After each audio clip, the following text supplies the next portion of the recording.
Paralysis का attack होते ही क्या करें, या क्या किसी पेशेंट को पैरालिसिस होते ही कुछ ऐसा किया जा सकता है कि उसे बचा सके। ऐसे कई क्वेश्चंस पेशेंट जब हमारे यानी भारत होम्योपैथी में आते हैं तो वो पूछते हैं कि सर कोई तरीका है कि पैरालिसिस जैसी गंभीर बीमारी से हम किसी पेशेंट को या अपने किसी चाहने वाले को हम बचा सके जिससे ये अटैक आए। तो आज की इस वीडियो में हम स्पेशली यही जानेंगे, यही कवर करेंगे कि अगर किसी को पैरालिसिस का अटैक होता है, लकवे का अटैक होता है, तो हमें सबसे पहले क्या करना है जिससे हम अपने उस पेशेंट को लकवे की शिकायत होने से पहले बचा सकें। और दूसरी बात कि अगर ऐसा नहीं कर पाते तो आगे ऐसा क्या करें जिससे लकवे की शिकायत को ठीक किया जा सके या उससे बचा जा सके या इंप्रूवमेंट लाई जा सके। तो आज इस पूरी वीडियो में जानेंगे, समझेंगे लकवे की समस्या को, उसके सबसे बेहतरीन जो ट्रीटमेंट है उसके ऑप्शंस को। नमस्कार, मैं ललित शर्मा स्वागत करता हूं आपका अपनी इस वीडियो में, जहां पर आज हम लकवे यानी पैरालिसिस के बारे में डिटेल से बात करेंगे कि सबसे पहले लकवे का अटैक होते ही किसी व्यक्ति को क्या करना चाहिए। और ये समझने के लिए आपको एक चीज समझनी पड़ेगी कि जो लकवे का अटैक हो रहा है ये दो कारणों से होता है। कौन से दो कारण? एक होता है स्ट्रोक और एक होता है हैमरेज। ध्यान से समझिएगा, स्ट्रोक यानी किसी चीज की रुकावट, अटक जाना किसी चीज का, और हैमरेज मींस किसी नस का फट जाना। दोनों ही चीजें दिमाग में होती हैं। क्या होता है, दिमाग की किसी नस में अगर खून का कोई थक्का फंस गया जिसकी वजह से ब्लड आगे फ्लो नहीं हुआ, मतलब दिमाग को आगे ब्लड नहीं मिला काम करने के लिए, तो वहां पर पैरालिसिस का अटैक देखने को मिल जाता है जिसे हम स्ट्रोक अटैक बोलते हैं। लेकिन उसी के दूसरी तरफ अगर दिमाग की कोई नस फट जाती है और खून बाकी दिमाग के हिस्से में फैल जाता है तो उससे दिमाग में जो छोटे छोटे ब्रेन सेल्स होते हैं वो काम करना बंद कर देते हैं उस खून के फैलने के कारण, जिसकी वजह से पैरालिसिस अटैक होता है जिसे ब्रेन हेमरेज कहा जाता है।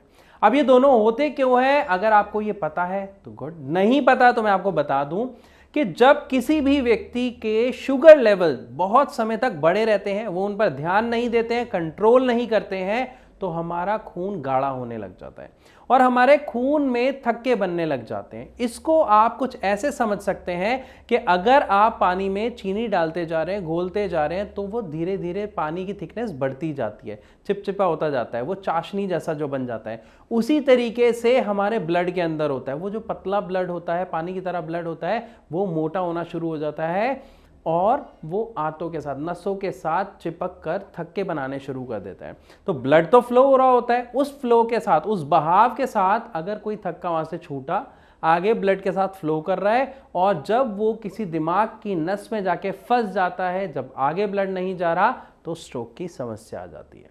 लेकिन अगर आपको या किसी को भी शुगर के साथ साथ हाई ब्लड प्रेशर, कोलेस्ट्रॉल की प्रॉब्लम है, तो हाई ब्लड प्रेशर होने की वजह से दिमाग की नस फटने का खतरा बना रहता है। इसीलिए शुगर, हाई बीपी जैसी बीमारियों को हमें लाइटली नहीं लेना चाहिए, बल्कि इवन कई लोगों को मैं बोलते हुए सुनता हूं कि शुगर है ना, ठीक है, कोई दिक्कत नहीं है, अरे ज़्यादा टेंशन मत ले, खा लिया कर भाई। प्लीज़, अगर आपका भी कोई चाहने वाला या आपका कोई दोस्त ऐसा कहता है तो मैं हाथ जोड़ के रिक्वेस्ट करता हूं, इस चीज़ पर आप बिल्कुल ध्यान ना दें। रीजन शरीर आपका है, समस्या आपकी है, और उससे जो समस्या बढ़ेगी उसका भुगतान आपको ही करना पड़ेगा। तो समय रहते सबसे पहले आपको क्या करना है, अगर पैरालिसिस से बचना है तो अपने शुगर के लेवल्स को कंट्रोल करना है, अपने बीपी को कंट्रोल करना है। तो ये तो बात हो गई पैरालिसिस के कारण क्या है। लेकिन जो हमने शुरुआत की थी इस वीडियो की समझने के लिए कि अगर किसी को पैरालिसिस होता है तो सबसे पहले क्या करें, तो किसी को भी अगर स्ट्रोक अटैक आता है यानी जिसमें खून का थक्का जम जाता है, तो उस केस में पेशेंट को पैरालिसिस से काफी हद तक बचाया जा सकता है। कैसे, मैं आपको बताता हूं। जैसे ही किसी को पैरालिसिस अटैक आता है तो सबसे पहला काम जो हमें या उनके केयर टेकर या परिवार के सदस्यों को करना चाहिए, जितनी जल्दी हो सके उसे हॉस्पिटल लेके जाएं, और ऐसे हॉस्पिटल लेके जाएं जहां पर एमआरआई की सुविधा उपलब्ध हो। मैंने क्यों कहा यहां पे एमआरआई, आप समझिए। जैसे ही आप पेशेंट को हॉस्पिटल लेके जाएंगे, उसके दिमाग का एमआरआई किया जाएगा, जिससे सबसे पहले डॉक्टर ये पता लगाएंगे कि ये ब्लड स्ट्रोक प्रॉब्लम है या हैमरेज का अटैक है। अगर ये ब्रेन हैमरेज है तो यहां पर मैं माफी चाहूंगा, पेशेंट को पैरालिसिस से यानी लकवे से बचाना नामुमकिन होता है, बहुत मुश्किल होता है, बल्कि एक्चुअली पॉसिबल नहीं होता है। लेकिन अगर किसी को स्ट्रोक की प्रॉब्लम है जिसकी वजह से उससे पैरालिसिस या लकवा हुआ है, तो वहां पर अगर पेशेंट को 4 घंटे के अंदर अंदर हॉस्पिटल में ले जाके उसका एमआरआई करवा के डॉक्टर्स को पता लग जाता है, तो एक इंजेक्शन होता है जिसको देते ही वो जो थक्का होता है वो डाइल्यूट हो जाता है, यानी पतला हो जाता है, मिल जाता है, या ये कह दीजिए गल जाता है, जिसकी वजह से फ्लो आगे दिमाग में दोबारा से जारी हो जाता है और कुछ हल्का फुल्का नुकसान शरीर में देखने को मिलता है। लेकिन पैरालिसिस जैसी गंभीर समस्या का सामना उस पेशेंट को नहीं करना पड़ता और उस पेशेंट की जान बच जाती है पैरालिसिस जैसी समस्या से, यानी वो आम जिंदगी ही जीता है। हल्का फुल्का कुछ एक डिफेक्ट देखने को मिलता है या इंपैक्ट आप कह लीजिए देखने को मिलता है, जैसे हाथ में कुछ हल्का सा आपको दिक्कत देखने को मिल सकती है या पैर में चलने में हल्की सी लचक मिल सकती है, बस। लेकिन इसके अलावा जैसा कि हम देखते हैं पैरालिसिस में एक पेशेंट पूरी तरह बेड पर आ जाता है, हिलना डुलना चलना उसके लिए मुश्किल हो जाता है, बातें बोलना मुश्किल हो जाता है, खाना खाना मुश्किल हो जाता है। इन सब गंभीर समस्या से हम पेशेंट को बचा सकते हैं। यहां तक हमने समझा कि पैरालिसिस किस तरीके का होता है जिसमें हम पेशेंट को बचा सकते हैं, कैसे बचा सकते हैं ये भी आपने समझ लिया कि पहले 4 घंटे में हमें कोशिश करनी है पेशेंट एक सही अच्छे बड़े अस्पताल में जाए और उसका इलाज हो जाए। लेकिन अब यहां पर एक और सवाल आता है जो पेशेंट अक्सर भारत होम्योपैथी के डॉक्टर से पूछते हैं और इवन ऑनलाइन भी हमसे पूछते हैं कि क्या अगर किसी को पैरालिसिस हो जाता है तो क्या उसे रिवर्स किया जा सकता है, उस पेशेंट की कंडीशन को ठीक किया जा सकता है, और अगर हां तो कैसे। देखिए, अगर आप किसी भी पेशेंट की कंडीशन को ठीक करना चाहते हैं, रिवर्स करना चाहते हैं, तो पहले एक बात मैं बहुत साफ साफ आपको बताना चाहूंगा, 100% ठीक पॉसिबल नहीं है। अगर आप कहेंगे 90%, 80%, जी हां पॉसिबल है। चलना खाना बोलना दोबारा की तरह पेशेंट कर सकता है, बिल्कुल पॉसिबल है। लेकिन कैसे पॉसिबल है ये समझना सबसे पहले जरूरी है उस पेशेंट को जिसको पैरालिसिस हुआ है, साथ ही उस केयर टेकर को जो उसका ध्यान रख रहा है। वो परिवार के सदस्य हो सकते हैं या कोई भी केयर टेकर हो सकता है। अब यहां पर ध्यान क्या रखना है कि सबसे पहली चीज, लोगों को लगता है मालिश करने से, एक्सरसाइज कराने से पैरालिसिस का पेशेंट बिल्कुल सही हो जाएगा, एक्टिव हो जाएगा, चलने लग जाएगा, सब काम हो जाएंगे। तो ये बिल्कुल झूठ है। एक्सरसाइज करने से अगर सिर्फ ठीक हो जाते तो दुनिया में बहुत सारे ऐसे लोग हैं जिनको पैरालिसिस की समस्या का सामना करना पड़ा है, अभी भी वो उसी दिक्कत से जूझ रहे हैं और एक्सरसाइज भी करते हैं लेकिन उन्हें वो रिस्पॉन्स नहीं मिला। तो ये प्रूफ है। और जैसा कि मैंने कहा कि ये पॉसिबल है, तो अब आपके मन में सवाल आ रहा होगा ये पॉसिबल कैसे है, मैं आपको बताता हूं। ये दो चीजों का एक कॉम्बिनेशन है। अगर दोनों चीजों का सही कॉम्बिनेशन देंगे तो वो पैरालिसिस का पेशेंट बिल्कुल ठीक हो सकता है, ऐसा नहीं कहूंगा, लेकिन काफी हद तक ठीक हो सकता है। इसके रिजल्ट्स आप खुद देखेंगे। क्या करना है, सबसे पहले एक सही ट्रीटमेंट और उसके साथ एक सही डाइट और एक्सरसाइज, ये दो चीजों का कॉम्बिनेशन ही पेशेंट को ठीक करता है। ट्रीटमेंट मैंने क्यों बोला, जो दवा होती है ना, अब जब हम एलोपैथ में जाते हैं या कोई भी पैरालिसिस का पेशेंट कोई दवा ले रहा है, एलोपैथिक दवा ले रहा है, आप एक बार मेरे से मत पूछिए, हमारे डॉक्टर से बात मत करिए, आप खुद एक काम करिए, उन दवाओं को गूगल करिए, चेक करिए ये क्या काम कर रहे हैं। आप वहां पे देखेंगे आपको उसमें विटामिन्स, मिनरल्स, बहुत सारी चीजों की दवाइयां मिलेंगी, लेकिन कोई ऐसी दवा नहीं मिलेगी जो उस पेशेंट के दिमाग पे काम कर रही है। पैरालिसिस में दिक्कत कहां पे आई, दिमाग में आई, हाथों में पैरों में नहीं आई। डॉक्टर ने हाथ पैरों का एक्सरे नहीं किया था, एमआरआई नहीं किया था, किसका कराया था, दिमाग का कराया था। मतलब समस्या कहां पे है, दिमाग में है। तो हमें दवा क्या चाहिए, जो हमारे दिमाग पर जो नुकसान हुआ है उसकी रिकवरी पर वर्क करे। अब पैरालिसिस पेशेंट की दिमाग की रिकवरी कैसे होती है ये समझाता हूं। जब भी किसी को भी पैरालिसिस होता है, आप चाहे दवाई खाएं चाहे ना खाएं, पहले 6 महीने में आपको पेशेंट के अंदर रिकवरी नेचुरली दिखेगी। क्यों दिखेगी, क्योंकि उस पेशेंट के दिमाग में एक प्रोसेस चलता है और उस प्रोसेस को हम कहते हैं न्यूरोप्लास्टिसिटी। अब ये है क्या, मैं आपको समझाता हूं। अगर मान लीजिए हम कहीं पे भी ट्रेवल कर रहे हैं, कोई मेन रास्ता बंद है, तो क्या हम आगे नहीं जाते हैं? कैसे, एक दूसरा नया रास्ता बना लेते हैं, नई गलियों में से जाके देखते हैं तो अपने रास्ते पे हम चले जाते हैं, राइट। ऐसा ही सेम काम हमारा दिमाग करता है। जो उसका हिस्सा डैमेज हो गया, अब वो दोबारा जिंदा नहीं हो सकता, वो दोबारा ठीक नहीं हो सकता, ये कड़वा सच है।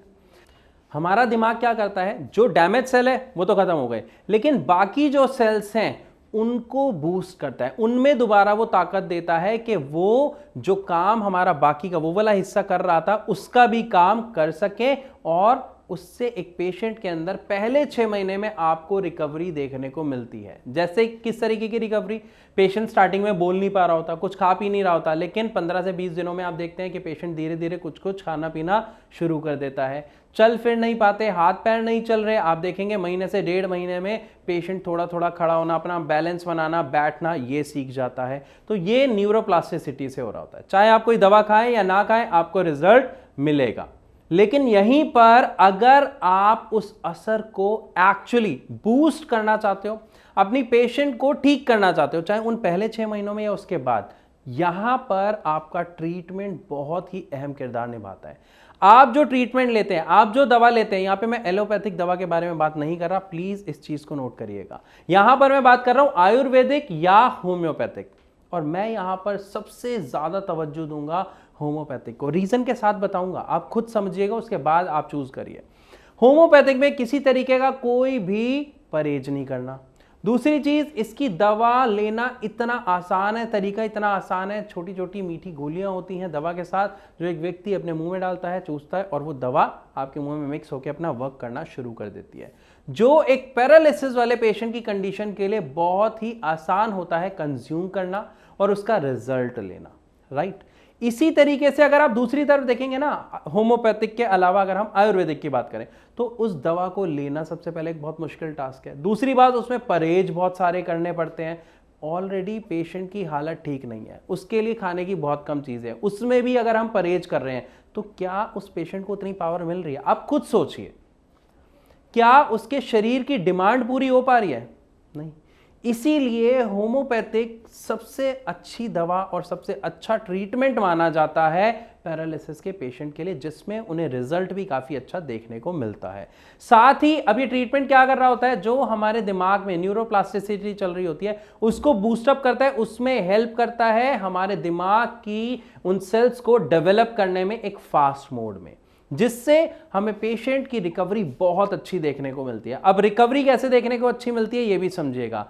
पैरालिसिस पेशेंट को जो एक्सरसाइज कराई जाती है उसे जनरली हम बोलते हैं फिजियोथेरेपी, जिसके लिए वो फिजियोथेरेपिस्ट के पास जाते हैं, वो एक्सरसाइज कराते हैं। गुड, जरूरी है। लेकिन असल में जो एक पेशेंट में चेंज, बदलाव देखने को मिलता है, वो कब देखने को मिलता है? जब पेशेंट खुद के इनिशिएट लेके एक्सरसाइज करता है। अब यहां पर एक बहुत अहम बात समझनी है, इसको आप एक एग्जाम्पल के थ्रू समझने की कोशिश करो। हमारे घर में बच्चे होते हैं, जब माता पिता उसे पीट के कहते हैं बेटा पढ़ पढ़ पढ़, फर्स्ट आना है, क्या बच्चा फर्स्ट आ पाता है? क्या बच्चा पढ़ लेता है? खुद के मन से पढ़ता है, और शायद पढ़ता है तो भूल जाता है, राइट। यही सेम प्रॉब्लम हो रही होती है। लेकिन अगर किसी बच्चे का खुद से पढ़ाई में इंटरेस्ट आ जाए तो वो सिर्फ पढ़ता है, वो फर्स्ट सेकंड अपने आप आ रहा होता है।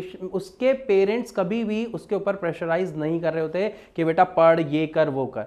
सेम एक पैरालिसिस पेशेंट के साथ हो रहा होता है। अगर वो पेशेंट फिजियोथेरेपिस्ट के पास जा रहा है और वो उन्हें एक्सरसाइज करा रहे हैं, जबरदस्ती पेशेंट इनिशिएट नहीं ले पा रहा या नहीं ले रहा, तो यहां पर पेशेंट के अंदर रिकवरी बहुत ही कम देखने को मिलती है। लेकिन अगर फिजियोथेरेपिस्ट के साथ साथ वो पेशेंट खुद इनिशिएट कर रहा है, अब वो खुद इनिशिएट कब करेगा? जब आप उसको उसकी उन एक्टिविटीज से जोड़ोगे जो उन्हें पसंद है, जो वो किया करते थे। एक एग्जांपल लेते हैं इसमें भी। मान लीजिए उस पेशेंट को चाय बहुत पसंद थी, चाय सामने रख दीजिए, बोलो चाय उठाने की खुद कोशिश करो। किसी भी पैरालिसिस पेशेंट के साथ क्या होता है, आधा हिस्सा काम कर रहा होता है, आधा हिस्सा काम नहीं कर रहा होता। उन्हें कहना है जो हिस्सा काम कर रहा है वहां से नहीं पकड़ना, जो हिस्सा काम नहीं कर रहा वहां से उठाओ, हमने चाय आपके लिए रख दी है। अब यहां पे क्या होगा, वो अपने दिमाग पर जोर डालेगा, बार बार कोशिश करेगा, नहीं होगी तो वहां पर जो फिजियोथेरेपिस्ट है, जो उसके केयर टेकर है, वो उसे समझाएंगे कि दूसरे हाथ से हेल्प लीजिए, अपना हाथ लेके जाइए और कोशिश करें उस कप को पकड़ने की, उठाने की, राइट।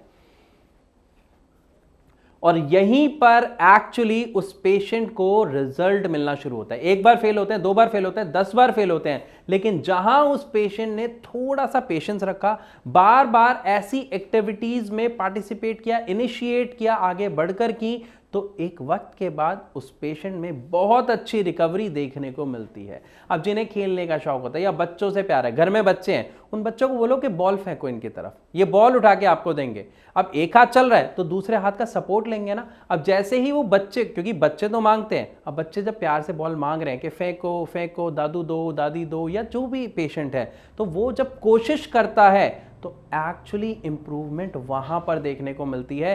क्योंकि हम सब जानते हैं इमोशंस एक बहुत ही ज़्यादा अहम किरदार निभाते हैं किसी भी पेशेंट की तबीयत को या उसको उसकी बीमारी से रिकवर करने के लिए, जिसे हम विल पावर बोलते हैं।